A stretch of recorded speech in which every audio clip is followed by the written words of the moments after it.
I'll try to keep this as interesting as possible. I always hate getting these slots right after lunch. I don't know why that happens to me, right after people get their bellies full.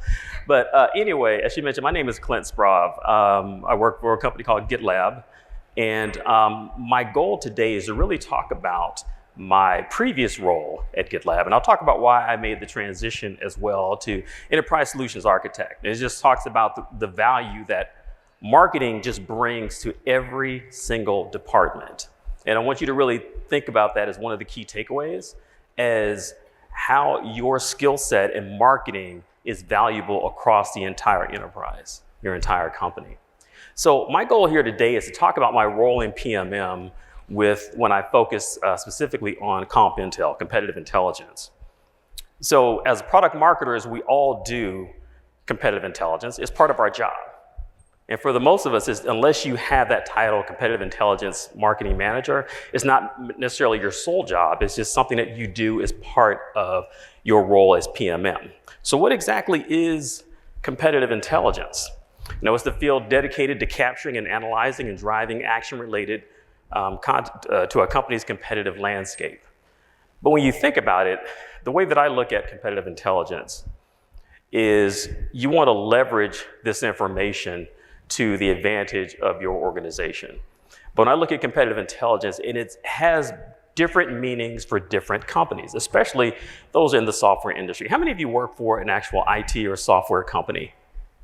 We're in Austin, so this is fairly easy. When I go to different areas, it's, I have to kind of go deep into different explanations. But the goal for competitive intelligence is to make sure that you are getting and providing the right information for your organization so they can be successful against a growing competitive landscape. Now, this graph, and hopefully you guys can see it, it's basically comes from the 2020 Competitive Intelligence Report. And as you can see, there is a huge rise in competitive intelligence, especially with the number of competitors by company size. So I work in the field, in the software industry, and the industry we cover specifically is known as DevOps. And how many of you are familiar with the term of the decade, DevOps, right? Okay, so there are, just hundreds, if not thousands, of DevOps tools and companies out there, right? And we're seeing this growing competitive landscape. But as you can see, for large enterprises, the number of competitors, or those that are perceived to be competitors, is up from last year, from this particular survey, from 27 to 43. So, and you're probably seeing this in your own industry, the number of competitors that are actually growing within your industry, which makes it very tricky because you're starting to see not only a lot of growth, but different companies adding their feature set or skill set to their portfolio, so it makes them a competitor. The other thing we're seeing is that, and this is something that, and I can identify with a lot of these questions from the survey, is which areas are you struggling with? And this may resonate with you as a product marketer. So for example, what are some of the areas of competitive intelligence that you're struggling with? And one is gathering all the competitive data that you need in a timely manner. And as you know, in our space, especially in the software industry, there's a lot of consolidation going on. There are a lot of mergers, acquisitions, a lot of private equity. There are startups coming all the time. So how can you go out and find all this information? Because there's a lot of information out there. And you want to be able to give your sales organization, your product managers, your executive team, the right information so they can make these strategic decisions about the direction of the company or the portfolio. A lot of people struggle with separating the signal from the noise to find competitive insights. And I found this being one of my biggest struggles as well. There is a lot of data, there's a lot of repetitive data out there on the web, again, with your competitors. Some of it can be found in peer reviews, but some of those peer reviews can be skewed, right? Because you may have a Gartner peer review, you may have a G2 crowd, but if you think about it, it's usually skewed more toward the positive than any of the negative information you would find out about your competitor. You're going to hear about why it's so great, why they loved it, and everything, and things of that nature. And then a lot of them have the biggest issue, at least what I've seen, is driving action across the business with CI. How do you take that competitive information and use it to actually drive the product direction or the strategy for the company. And a lot of organizations really struggle with this. What is realistic? What do we need? Beyond just a simple battle card. What type of information is going to be relevant to help us move the needle and move our organization forward? So what I want to do today is I want to tell you about GitLab and kind of think of this as almost like a case study. And I want to give you my perspective of being in this role of competitive intelligence, but looking at it from the lens of a software company. And the reason I need to tell you about GitLab so you'll kind of understand my challenges, my struggles, my successes. So by the end of this presentation, you're gonna be like, oh my gosh, poor guy, or that's pretty awesome. So you'll fall on one end of the spectrum, but GitLab is basically a startup, technically a startup, even though we have over 1,100 employees today. When I joined, I was employee 400 and change, somewhere around there. And that's been tremendous growth over the last year. And that number is actually going to double in 2020. And the goal for GitLab is to go public by November 2020. And yes, they actually picked out a specific IPO date or direct listing date. So it's broadly adopted across organizations, 100,000 plus, millions of users. So think of, if you're not familiar with GitLab and what we do, I'll talk a little bit about that as well. It's basically we have an open source model. We have a strong open source community. A lot of people kind of get us confused with GitHub because we are a direct competitor to GitHub. And of course, once Microsoft bought GitHub, it kind of gave us a lot more street cred, of course, right? So let me tell you about GitLab's values. And again, there's a method to the madness. All this is going to relate back to competitive intelligence. So if you look at these items, the first letter of each of these words spell the word credit, right? So GitLab is based upon these particular values. And one thing I want to point out is GitLab is one of those companies where it's not only the name of the company, it's also the name of the product, the solution.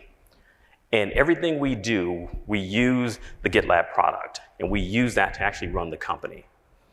So everyone in the company, from the executive assistant to finance, to marketing, to sales enablement, we all use GitLab as our communication hub. This is our single source of truth for everything in the way we communicate. Now, we do have external tools that we link into as well. Of course, we do use Salesforce like most sales organizations, but GitLab is a tool that we use day in, day out for this company. So we talk about some of the values. So collaboration. GitLab is a 100% distributed workforce.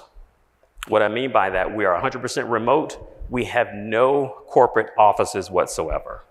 Our CEO works out of his home. Everyone works out of their home, and if you need to, we'll pay for your WeWork or any type of remote working space for you. So we have to work async, and there has to be a constant high level of communication with the organization. So we work async. Of course, like I said, we use GitLab to build GitLab. And everything starts with a merge request or an issue within GitLab. If I need something from a certain department, I'm going to send that request, put it in GitLab. That way we can track it throughout. Again, this is for every single department, including our PMM team. Results, we track outcomes, not hours. Efficiency, boring solutions. Complexity slows down cycle time. What that means is our goal is to make sure that we're going to create something as quickly as possible and get it into the hands of the end user. Whether the end user is internal or external, we want to make sure that we can share that across the board. And then, of course, diversity. We value cultural diversity. And that's one of the advantages of having a 100% distributed workforce. We can grab the best talent from around the world. So you don't necessarily have to pick up and move for that great opportunity. You can work right where you are. Iteration. We believe in what is known as minimum viable change. Now, I'm sure most of you are familiar with MVP, minimum viable product. So this is a term that we coined in terms of we need to make a change. Let's go ahead and do it, and let's get it out there. That change doesn't have to be perfect, but we want to push it out there. Now, think about this. You come from a marketing organization from your previous companies. You're always used to having things being as close to perfect as possible before you put it out there.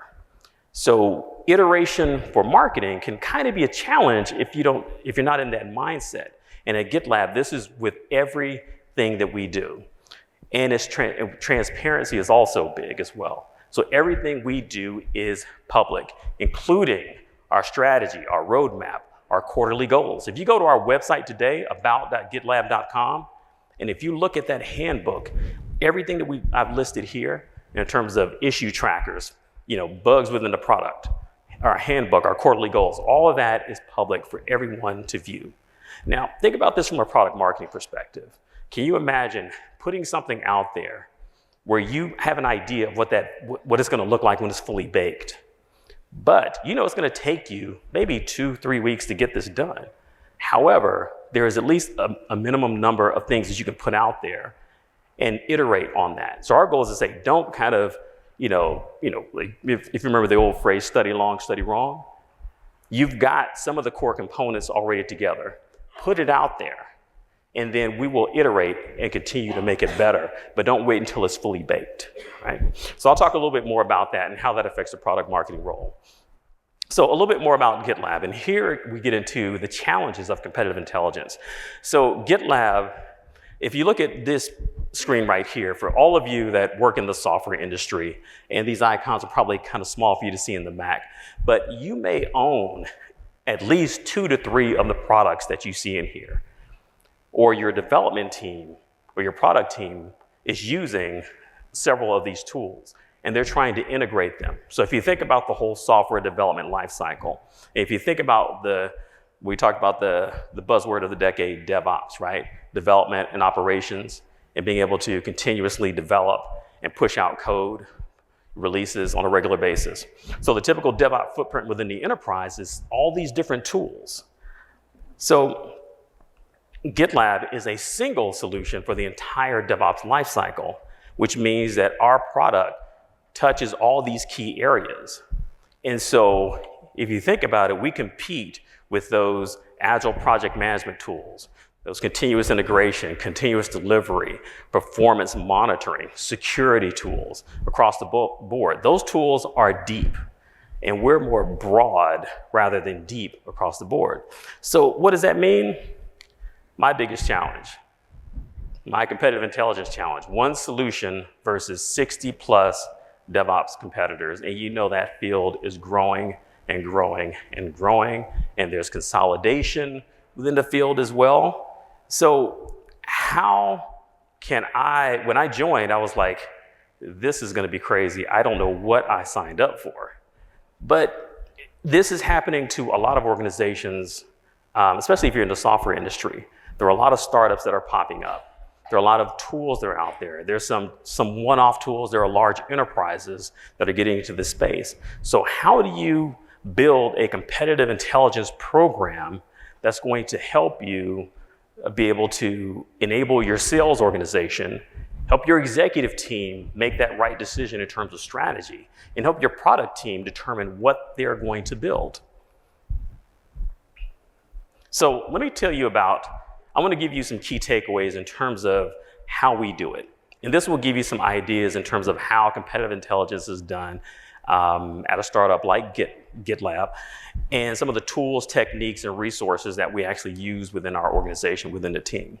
So first of all, the team is called now strategic marketing, right? And we did this based upon, and this is the genius of the PMM director, or the strategic marketing director, in terms of how we organize this team. And I thought this was genius. The way that we organized it is we have marketing insight, marketing research, and customer insight. And I'll tell you a little bit more about that. Then competitive intelligence, product marketing, technical marketing, and then technology partnerships and channel marketing. The reason I love this structure, and this could work for a small organization or even a large organization, is we brought in the market research and customer insight under the PMM banner. Now, what does that mean? Analyst relations, buyer research, customer references. We actually hired a former Gartner analyst to run that particular portion of PMM for market research. Now, the key advantages from a product marketing perspective, if you think about when Analyst relations is outside of the realm of PMM. Think about the level of execution and communication that you have.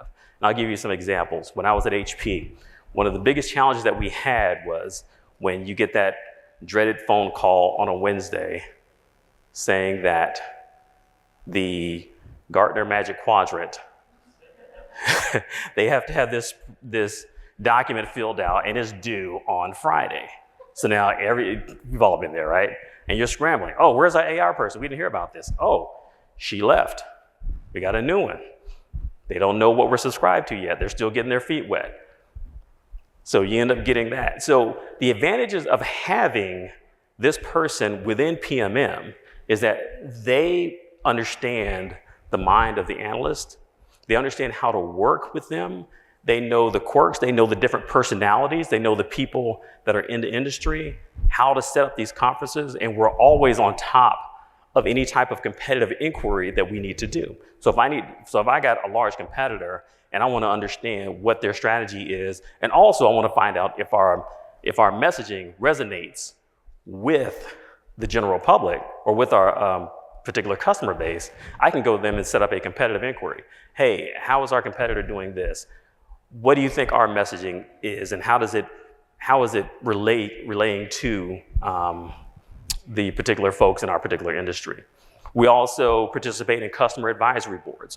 The product marketing team owns that, so we lead that. So one of the key advantages from a competitive standpoint is I can now poll some of the customers that actually have our solution and other solutions. Hey, I know you have both of our tools in your house, in your organization.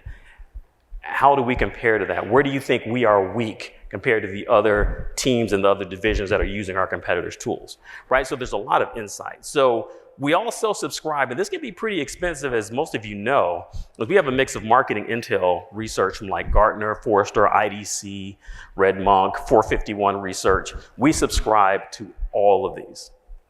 And we do that so we can understand the market. Now, I know a lot of organizations that can be tough from a budgeting standpoint, but this was critical for us to really understand this crowded market.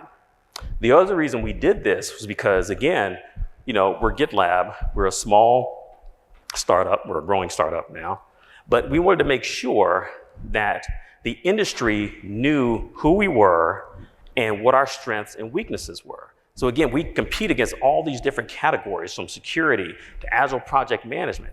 Even if we were in the bottom left-hand corner of the Magic Quadrant, it didn't matter. Our goal was to get our name out there, and then they could see our progression year after year after year in each of these categories. So that was part of our strategy of subscribing and making sure we were part of these different waves. Now, of course, we want to be in that upper right-hand quadrant and of all the different types of waves and quadrants and so forth.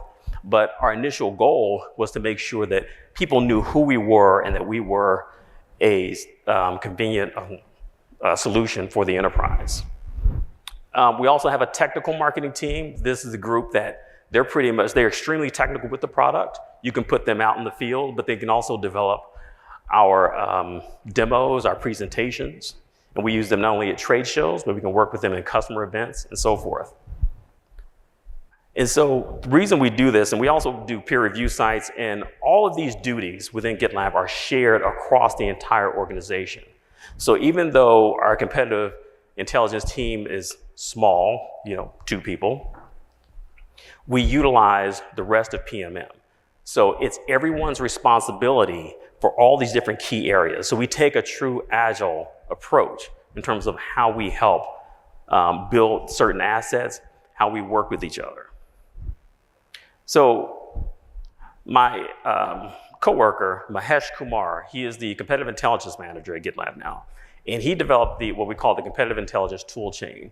And this is what he created in terms of how we actually, or where we're headed in terms of how we build assets for strategy, content in terms of strategy, assets, ROI, customer case studies. So all this stuff is within the organization itself.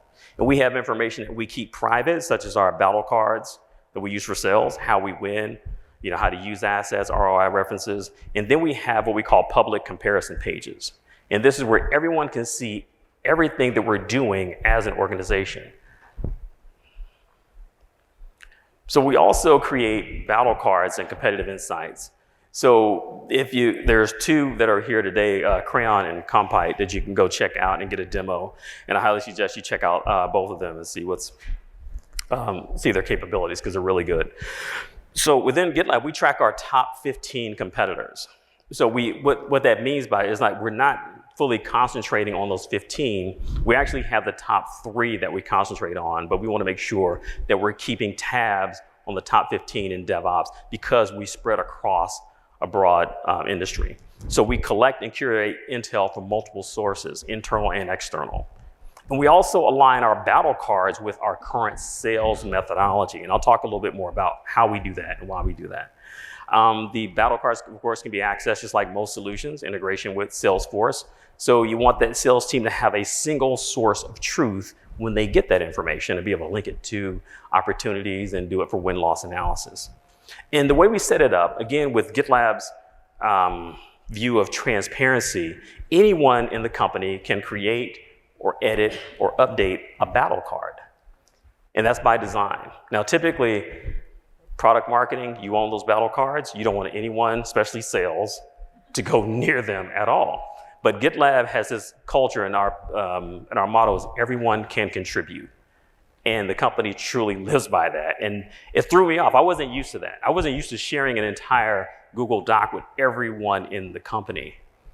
And that was a big shock. When they talk about transparency, they mean transparency for anyone to be able to view this information. Now, again, I'm saying this if you think about it from a product marketing standpoint, and I believe the gentleman from IBM stated earlier that when you start doing these types of transformations within your marketing team, it has to come from the top.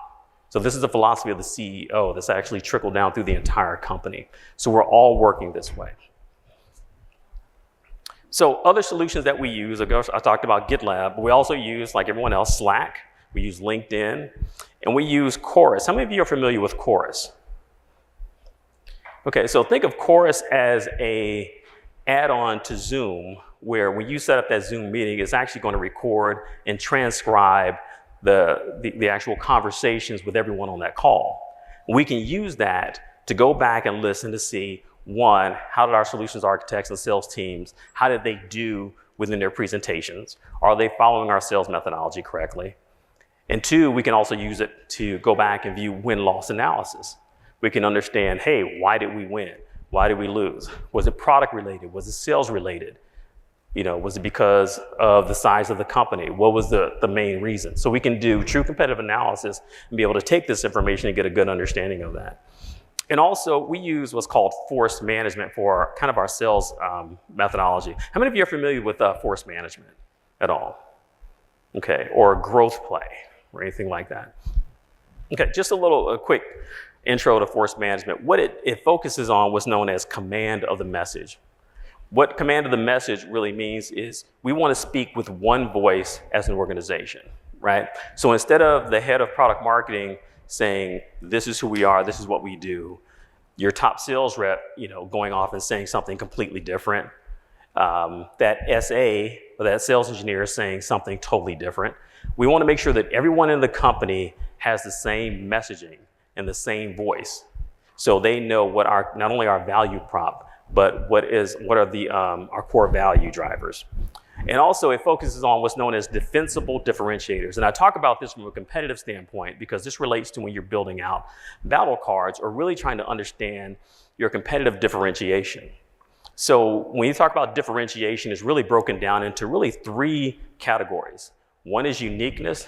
The other one is differentiate in terms of how we do it differently. And the other one is holistic. So uniqueness is really a fleeting trait.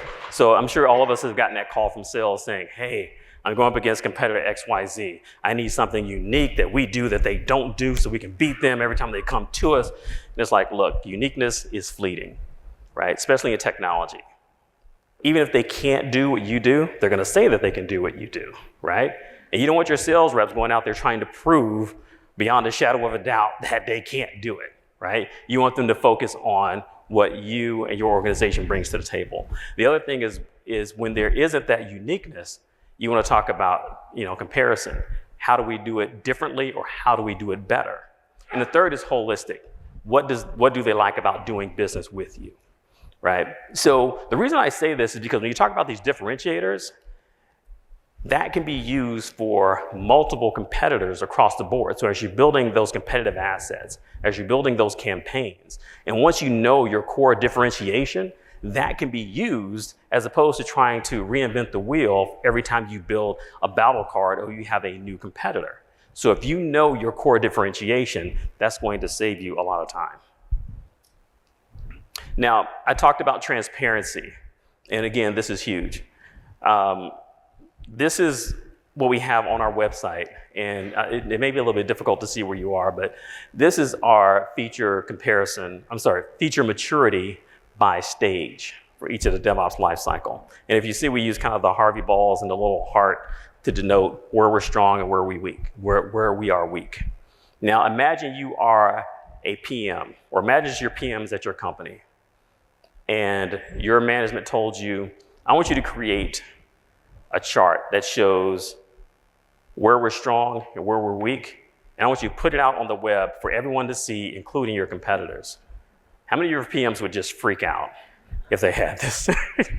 Exactly. So again, when I joined, this was kind of interesting to me. Tell them where you're strong and where you're weak. But if you think about it from a competitive sales strategy, this is actually pretty smart. When our reps go out, when I go out and I'm talking to a customer, and if you think about even from your competitors, when they go out and say, well, GitLab can't do this. It's like, yeah, you're right. We can't do that quite as well yet, but we're getting there. And you know what? You can go on our website, you can check out our roadmap, you can check out our strategic direction, you can check out our financial information, all that within a certain limit. You can check out all this information and it's right there. So as a sales rep, your sales is emboldened to be able to go out there and talk to customers, understanding, and they know where the weaknesses are, they know what to avoid. So as a product marketer, if you're going through this iterative process, now that culture permeates to how you create content and what your sales team is able to digest when they go out and start talking to various customers, right? So now you know exactly what those strengths and weaknesses are. Another thing we do, we have what's known as a DevOps comparison page, DevOps tools comparison page, where we compare our solution against all the other tools in the market, or as many as we can create. Now, we also have what's known as, of course, most of you are familiar with the comment section. We use Discus, and we have Discus linked to Slack. So anytime someone makes a comment, we can actually respond to that. So what this is, and this is a pretty funny example. So when we build these comparison pages, and most of you have probably built product comparison pages before within your, somewhere in your product marketing life. And not everything you have is going to be 100% accurate. Things are going to change, especially when you're doing it at the feature level. So what we have is the comment section. We allow our competitors to check it out. And the best thing about it, and as you know, those that are really passionate about their product, especially your competitors, if they see that you have anything inaccurate, they want to get in there and tell you what was wrong. And I love this because this was kind of one of those Hapkido, judo type competitive intelligence thing to get your competitors to do the work for you. So yeah, you get the guy with the ego that was probably the main product guy. He's going to come in there and tell you everything that you got wrong. I'm like, okay, really? What else you got? Did we get this right? So then they start giving you all this great information. We take it, we update the page. Now we got more competitive information. We can take it to the PMs. Hey, I just spoke with so-and-so from CodeFresh. Here's what he's saying now that they have. Oh, I didn't know that. Let me check it out. Is this something that we need to advance on the roadmap? Do we need to put it out sooner? Or do we just, stay the course? Right? So this is one of the ways in terms of when you're dealing with all these different tools and all these different products that are out there, and you got competitors at different levels, this is one way to keep track of it. Now, I'm not saying go out there and put out false information to kind of trick them to come in and update it. But what I'm saying though is put out what you have in terms of the information that you have. Iterate, make it better. So I want to talk about some of the lessons learned. So competitive intel, as I talked about before, is everyone's responsibility within the company. It's not just a PMM role. Even if your role isn't specific about competitive intelligence as PMM, we all have to do it. It's part of our job. But you don't have to be the only ones doing it. You need to make sure that other people in the organization have skin in the game. Your PMs, your sales reps, even to a certain extent your executives, to gather this information, right? Because you're not going to be able to find everything. Even with a fairly large team, you're not going to be able to get everything. Allow them to give you this information. Have conversations with them. Make this a company-wide responsibility. You might be the directly responsible individual, but they are the ones that are going to help cultivate and curate this information. And try not to boil the ocean for every single competitor, right? You don't have the sales reps. They're always going to ask you for this little startup from wherever that no one's ever heard of, and they want like this deep dive analysis or a battle card on them. It's like, no, I can give you some information in terms of what you can do, what you can track, what you can follow, but we're going to focus on our top competitors, and you can break them down into tiers. Tier 1 competitors, tier 2, tier 3, or enterprise versus SMB. But you have to really find out what is our ability to scale as an organization to be able to get this information and curate it. Focus on the top 3 to 5 competitors, and I talk about this. So in our space, we concentrate on the top 3, and for us, of course, it's Microsoft with GitHub, Atlassian, CloudBees. That's what we concentrate on. Those are the main ones, right? Now, there are a ton of other ones that we definitely keep track of, but we had to make sure that we're concentrating on the key competitors that we know and we have to look at what is the threat level of those different competitors. Collect and curate different points of view. And I talked about this. Talk to sales, talk to your SDRs, talk to your BDRs. There's a wealth of information just within your organization itself. Talk to the PMs, talk to partners, talk to your channel partners, talk to your system integrators. And then, of course, the big thing for any organization, whether you're a startup or a large enterprise, is to iterate. Meaning you don't have to have all the information to be able to put it out there. Gather what you have, what information that you can gather from the website. If you have subscriptions to Gartner or Forrester, even better. Talk to them, grab that information, get some of that competitive information. One of my new favorite analyst firms is 451 Research. They have a report specifically for M&A activity. So when there's, in the DevOps space, there's a lot of M&A happening, or just in technology in general. And they do a report, and they'll give their take, and they'll actually do a SWOT analysis. So you can take that information and bring that in as an additional asset, or take that information and add it to your battle card. So don't be afraid to kind of put it out there, and just don't be afraid to start. Take whatever information you have, get it, make it better, and continue to curate that information. And with that, that's it. Thank you.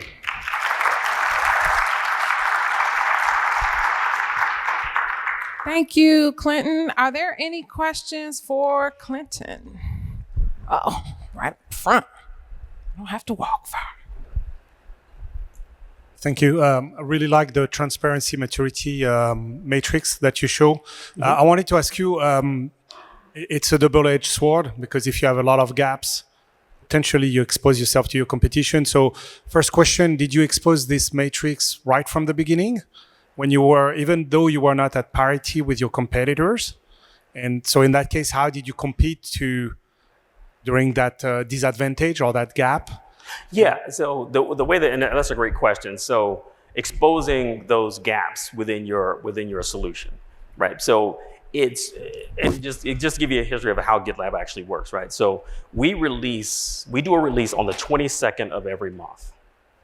And we haven't missed a release in like maybe 120 releases. And so we will make sure that we do a release that every month. Now, there are certain areas where if we're not strong, and there's certain areas where we're extremely strong, but what it does, it can be a two-edged sword, but what it does, it prevents our sales teams from going down a rabbit hole of capabilities that we don't have. Right? So it prevents them from saying, okay, we're going to go heads down into this, cloud security, right? Competing against, some of the larger, and now we do have certain capabilities. And for some organizations, it's actually good because and I think what's genius about it is because when you have an organization or a field that most organizations haven't quite grasped how to do DevOps and do it correctly, it actually comes to our advantage. So I'll give you an example. Exposing that particular chart allows us to talk to a customer and say, how are you doing SaaS or DaaS or any type of security? And they may say, well, we're only doing X, Y, Z.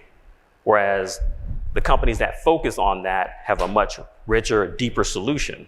Well, that customer only needs about 30 to 40% of that, which we can handle, right? So for us to go in, we don't have to be afraid of going up against a lot of these big organizations because, as you realize, a lot of your customers are on this journey. Not everyone has the same level of depth, or maturity. So we can go to them, and what we have is going to be good enough for a lot of customers. And by exposing that roadmap, we say, look, we release on the 22nd of every month. Let me bring up the website and show you what's coming out on the 22nd. Some things are going to fall out, some things are going to be added, but we will always release. We're not going to hold up a release. We will release regardless and put it out there. So that's how we're able to kind of work through that. Because there's a certain cadence you need to keep up. And that's by design. We do that because we want to make sure that we're putting out some, again, MVC. Even if it's just the early stages of this particular feature or capability, we want to make sure that we're putting something out. Again, there might be some things that have to get pushed out to a future release, but we will have a release, whether it's updates, bug fixes, or a new feature release on the 22nd. And we do that to make sure that we just constantly keep that cadence. And so our customers can see that, hey, these guys are iterating. They're constantly doing. We have to look at it and say, well, they're not pushing out something, or we have to wait until 3 or 4 months for the next release. So that kind of helps with the methodology. Yes, sir. Or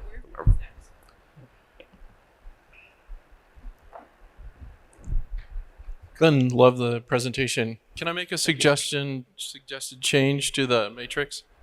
Sure. I'm just kidding. No, actually, you know what? No, actually, you brought up a good point. You can actually go onto the site, and that's one thing I forgot to say. If you go to our website, there's actually a button at the bottom that says edit this page. So you can actually create a merge request, or for those of you that use, GitHub, a pull request, and you can suggest that change and we'll make it. But no, go ahead. No, I was gonna, thank you. I was just joking. I was gonna compliment you. I love the phrase, the minimum viable change. Mm-hmm. If the change is better than the existing solution, ship it. The question I have is related to that. How do you guys judge whether or not it is better? Do you have a customer panel, or is that in the minds of the dev team? It's within the minds, it's actually within the organization itself, right? So if I've got that, and we go through that review process, again, we'll talk about how we use, the company is run on GitLab, the product. So if I have that change, if I've got something that's, okay, I'm going to submit this merge request, I'm going to push it out there. And we've got this concept called the review app. So I can see what that change looks like before it's actually pushed to production. So I have its own separate branch, right? So then it kind of goes through within that merge request, the dialogue and the comments and everything. So I may push something out there, you might say, you know what, Clint, I think you should change this. Okay, cool. So we're working within that merge request to make those changes and to see, is what I put out there viable? But I've got something out there. You make a you may make a suggestion. You probably make that change. I may make the change. Someone else needs to look at it. And when it's good to go, and we have certain approvers, hey, Clint made a change. We need so-and-so to check this out. Now we're going to push it out to production. Once we get it out there, that MVC is there. And then we can iterate and make it better. Someone else might say, you know what? I like what Clint did, but I think we should do it this way. Then they'll do it. And it kind of just adds on. So you got that iterative process. And that's with everything just across the board. Thanks for a great presentation. Thank you. I'm wondering, you showed a big logo slide of competitors, and we're kind of in the same situation. Mm-hmm. You mentioned that you kind of settled on a handful to focus on deeply. Yes. I'm wondering how you got alignment for that handful, what they were going to be, and then also how often do you kind of open up the discussion again to reevaluate who's on that list of focus? Right, that's a great question. So first, that comes from sales, right?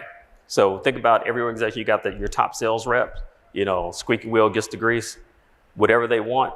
So typically, we look at what's coming in from sales in terms of who are you seeing on a regular basis. And they will let us know, hey, we're running against this particular competitor. In EMEA, we're seeing this particular competitor. In APAC, we're seeing this particular competitor. So what we do is we try to take where we're getting the most requests from and where we're seeing the biggest threat within sales, competitive sales situations. And then we take that and then we decide the level of depth that we're going to do, right? So example, for one competitor, earlier this summer, we created basically our own, for lack of a better term, a dossier on a single competitor where we had everything from understanding what their product does, what is their messaging, what are the analysts saying, what are their peer reviews, and basically putting that into this like 60-page document and kind of, and then having interviews with sales, links to videos, links to their videos, links to our videos. So we kind of do that in terms of once we know what we consider our biggest threat or our biggest competitor, that's what we focus on. But we did that to give it to our executive team so that they could help drive that strategy. Say, hey, this is what we found on this competitor. And then they turned around and said, you know what? This is great information. We're going to focus on them. We're going to focus on this other one, the rest. They're competitors, but we're not going to put a lot of weight on them. We're going to monitor, keep track, but these are the guys that we need to really focus on. Right? And so if anything else comes up, we're keeping track of that like within the organization. Let us know what you're seeing. What are you seeing in accounts?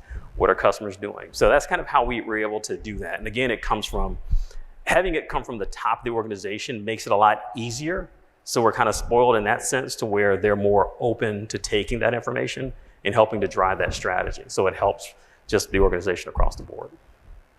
We need to move on to the next presentation. Clinton, will you be here through the rest of the day? You'll be here for the networking event this afternoon? Yes. Great. So if you have any more questions for Clinton, we need to move to the next one. So he will be here this afternoon.